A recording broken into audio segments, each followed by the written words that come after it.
Good morning students.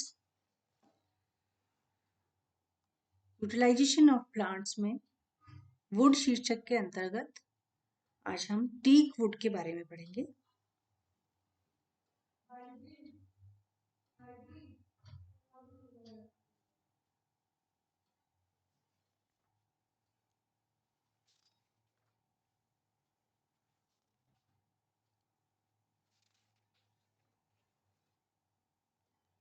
Teak को हिंदी में सागवान कहा जाता है। इसका बॉटनिकल नेम टेक्टोना ग्रैंडिस है। ये फैमिली वर्बिनेसी में इंक्लूड किया गया है। Origin and distribution of teak और टेक्टोना ग्रैंडिस और सागवान, इसका जो उत्पत्ति स्थल है दक्षिण पूर्व एशिया, जावा, सुमात्रा, इंडोनेशिया एवं भारत को माना जाता है, जो कि दक्षिण पूर्व एशिया में माना जाता है। तो हम सागवान को या टीक को भारत का इम्पोर्टेंट प्लांट कह सकते हैं। इसका ओरिजिन जो है वो भारत में हुआ है। भारत में सागवान के वृक्ष मध्य प्रदेश, केरल, तमिलनाडु, गुजरात, उड़ीसा, आंध्र प्रदेश एवं उत्तर प्रदेश में कमर्शियल लेवल पे लगाए जाते हैं। और राजस्थान में भी सागवान के वृक्ष बहुतायत रूप से पाए जाते हैं। राजस्थान में उदयपुर, बांसवाड़ा, चित्तौड़गढ़, डूंगरपुर जिलों में सागवान वृक्ष की अधिकता है। इसके बाद में हम आते हैं बोटेनिकल कैरेक्टर्स पे, यानी कि वानस्पतिक लक्षण। सागवान वृक्ष की जो लंबाई होती है वो 35 से 40 मीटर तक लंबा, काफी लंबा वृक्ष होता है। ये शाखित एवं डेसिडुअस तथा एक दीर्घायु वृक्ष है। इसकी वृक्ष कई वर्षों तक 100 ईयर्स तक हो सकती है। और जो इसके वृक्ष के जो तने का व्यास है वो 2.5 से 4.5 मीटर तक और इससे थोड़ा कम ज्यादा भी हो सकता है, जिस पर 9 मिलीमीटर चिकनी भूरी छाल होती है। इसके वुड के जो लट्ठे हैं इनमें हम देख सकते हैं 9 मिलीमीटर चिकनी भूरी छाल होती है। स्तंभ पर दीर्घवृत्तीय बड़ी बड़ी संवृत, सरल, सम्मुख और एंटायर लीव्स लगी हुई होती हैं। लीव्स का साइज बहुत बड़ा होता है, जिसकी लंबाई जो है वो 20 से 48 सेंटीमीटर तक हो सकती है, यानी कि अप्रोक्सीमेटली हाफ मीटर।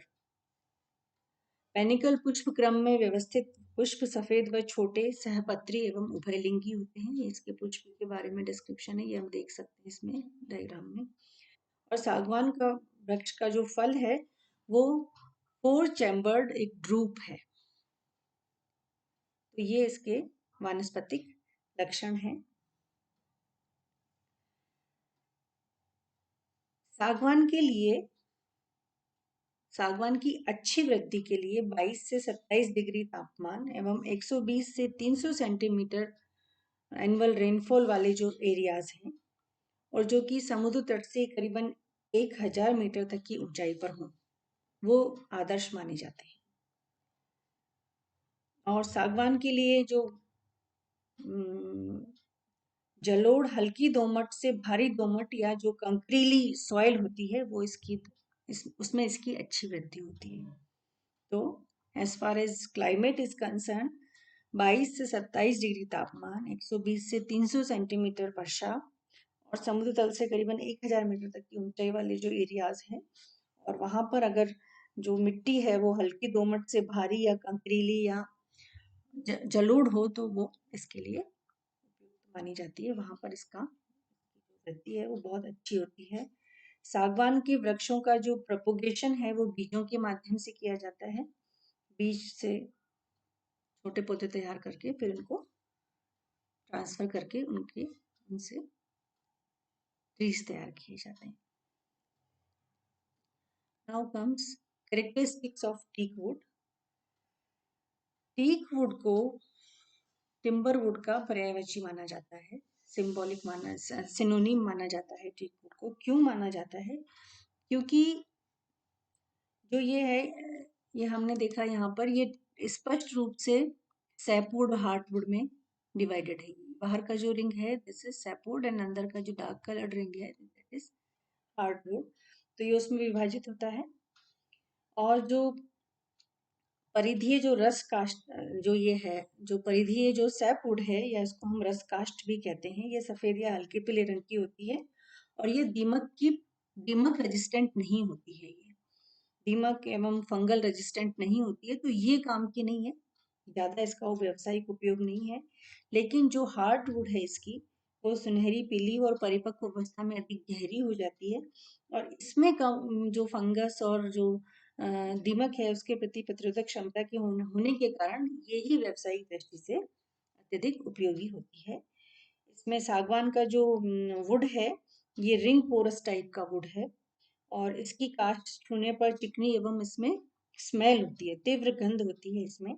और ये जो टेम्परेचर एवं ह्यूमिडिटी से ये अप्रभावित रहती है, इसलिए इसकी कमर्शियल वैल्यू बहुत ज़्यादा है। इसमें एनुअल रिंग्स जो है वो बहुत स्पष्ट हमें देखी जा सकती है। और सागवान काष्ठ जो है उच्च गुणवत्ता युक्त मानी जाती है और इसे प्राय एयर सीजनड करते हैं। जब इसकी सीजनिंग करते हैं तो उसमें एयर सीजनिंग करते हैं इसकी।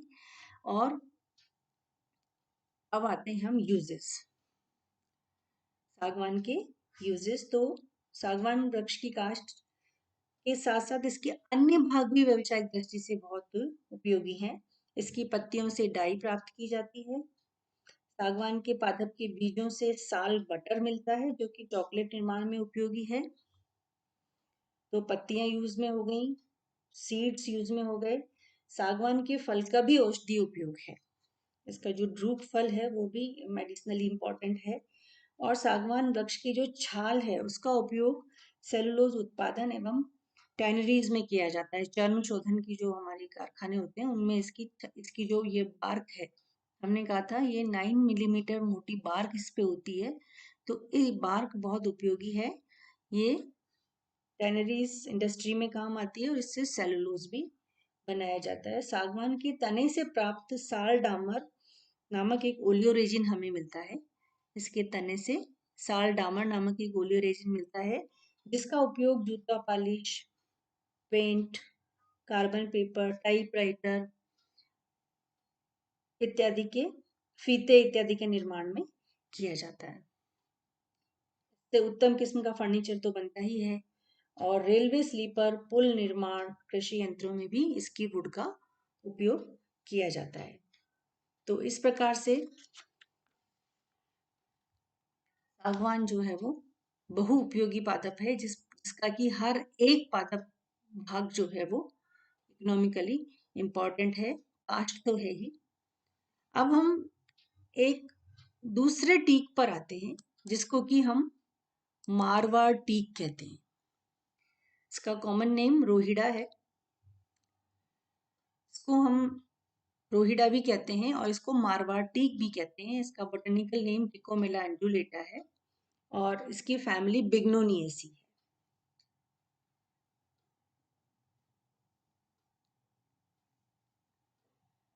Origin and distribution of Marwar teak और रोहिड़ा और टेकोमिला एंडुलेटा, तो ये उष्ण उष्ण जलवायु में, हॉट क्लाइमेट में पाया जाने वाला एक पादप है और प्राय मरुस्थलीय भागों में ये ग्रो करता है। ये पादप भारत, पाकिस्तान आदि में पाया जाता है और भारत के उत्तरी मरु प्रदेशों जैसे कि राजस्थान और गुजरात में ये बहुतायत से पाया जाता है।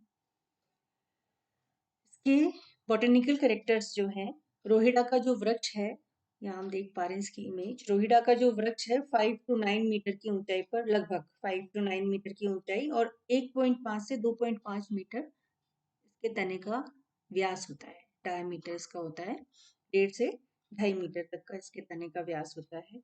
मध्यम आकार का ये वृक्ष सघन रूप से शाखित होता है, हम देख पा रहे हैं यहाँ पे, जिसकी शाखाएं लटकी हुई होती है, पेंडेंट होती है इसकी शाखाएं।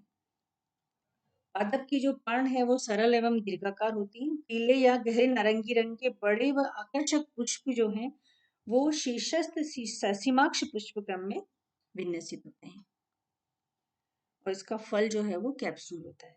तो ये इसके कुछ वानस्पतिक लक्षण हैं। और इसका अगर प्रोपगेशन की बात करें तो ये जो डेजर्ट एरियाज हैं वहां पर ये बीजों के माध्यम से खुद ही ग्रो हो जाता है। और क्लाइमेट जो है इसके लिए हॉट क्लाइमेट सैंडी सॉइल में इसकी अच्छी वृद्धि होती है, और ये जब कम बारिश होती है तभी ये ज़्यादा अच्छी वृद्धि करता है। और 20 से 25 वर्ष की आयु वाले वृक्ष से हमें वुड प्राप्त होती है।